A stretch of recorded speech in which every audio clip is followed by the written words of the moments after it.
Hello, I would like to share a poem by Ann Pearson. I'm sure a lot of you know her, so here we go. Paradise Lost. Once upon beneath northern lights, while ignited joy and merry, over Rainbow Bridge in perilous journey of Arctic Eden lore, while I dreamt magically flying, annoyingly came a whispering, as a mother gently tapping on my shoulder as I lie. "'Tis some ghost," I stuttered, disturbing me asleep on my pillow. "'Twas, and not more. Pleasantly I bethink it was in the warmth of springtime, and each separate blade of Indian grass swayed with her glory. Longly I hope morrow, fatally I had wound to my heart. From my grave mental wreck of sorrow for lost forever, for the pure and exotic romance whom fairies themselves witness, for I keep him nameless. And the chamber, neatly tidied, rustling of each ruby velvet drape, tormented me. Amnesia filled me with terror unlike never before. So with pain, to still feel his beating heart, I lie, puddle of tears. 'Tis some witch enchanting me from below my balcony. Some witch spell enchanting me from below my balcony. Indeed it is, and not more. Whilst this night my soul grow weary, pleading then not suffer, chambermaid, spoke I, needly request your silence I implore, but confess that I was dreaming, and so you came too tidy, and so quietly you came knocking, at my weakest hour, that I jumped from my slumber. Here I looked down under my bed, cobwebs there, and not more. Deep into that coldness peering, looking over the balcony stood I fearing, daydreaming our souls entwined like never dared before. But nature was silent and our memories of love frozen in time, and the only cry was between our souls. I whispered, "My love." This I cried, and the past echoed back the words, "My love." Anguishedly this, and not more. Back into the darkness pacing, all my nerves with me trembling. Moments later I heard a chiseling more disturbing than before. "Please," I spoke, "please must be chimney sweeper on my roof. Let me look, then, what ghastly matter, and solve this so I may rest. Let my pulse be calm a second, and rest this ghastly matter. 'Tis burning embers and not more." Open here I slung the drapes, when, with a scream and prowling, in flew palladied woodpecker, mostly sable, with flaming red crest.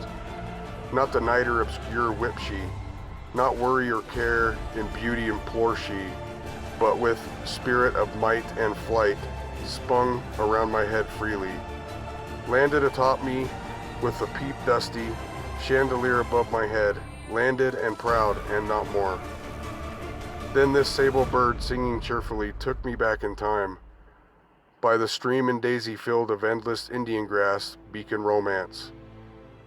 "Though thy visit bring pleasure and glory, thou," spoke I, "art sure no young, hungry and begging from within the trunk, or eggs need your warming? Tell me you're not lost after wandering off from your own broken heart.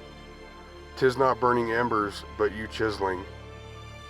Much I fancied this feathered creature to her cues chorus so fairly, though my eyes weigh heavy for missing him, for cannot help she must be lost, and from her hatchlings, ever yet was pleased with watching her above my chandelier, lost or not, perched upon the chandelier above my head chirping, with her my chambers more dreamy, but the woodpecker nestled on the dusty chandelier, sung only that softly, as if her soul weary from 100-mile journey.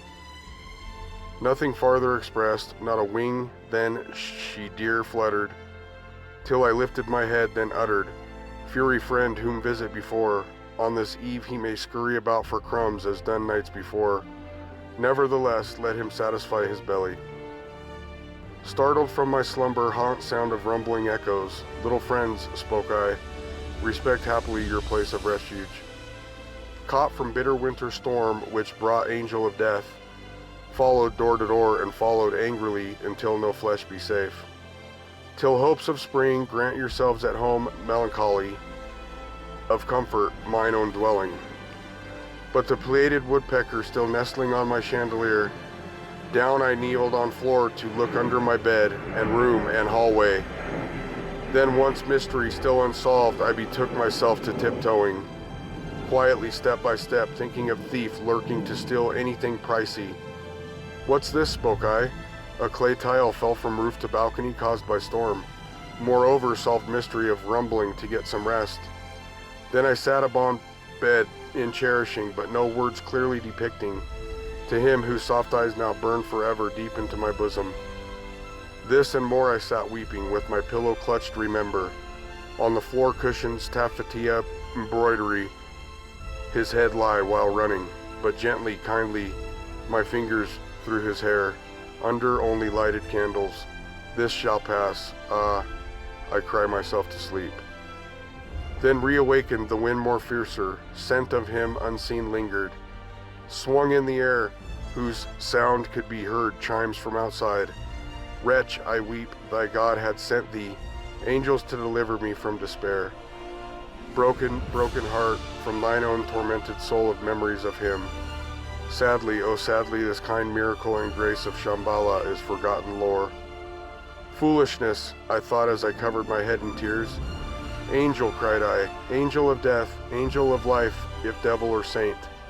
Whether divinely sent or whether not, I have been tossed into the sea. Desolate yet all dreams shattered, scattered like broken fine crystal. Tell me please in all my plight, you have come in mercy before me. Is there reason to think you have come to haunt me in horror? 'Twas not any angel but shadow from lamp lights on my wall. Angel, cried I, angel of death, angel of life, if devil or saint. By that heaven or hell that binds us, one final wish before I must go. To sit with me, sip hot tea, and stuff my tummy with lardy cake, while sharing whereabouts lost lover whom the angels must know. I must touch him one last time with a gentle kiss to his lips, or die alone. 'Tis my prayer, as tremble and sweat nevertheless. Be that sound shoveling, little bird of fury. Friend, I muttered, sitting up, get thee back into the dream and place of Eden's northern lights. Leave no token, earthly treasure within your bosom as trade of own soul. Leave my broken heart in loneliness, eternal rest of mother's womb. Flung the blankets from myself and ran to see over the balcony down below. Shoveling of wood being stacked by the gate woodcutter, him alone. And my friends, never moving, still are sleeping, still are nesting, on the dusty chandelier just above my bed she's perched. And his eyes piercing into my slumber as I dream deeply. And the tapping so gently as mother tapping my shoulder. And the haunting of my own nightmare that veil is pulled to my lover, to whom I embrace. It was only a dream, and always in paradise. Ann Pearson.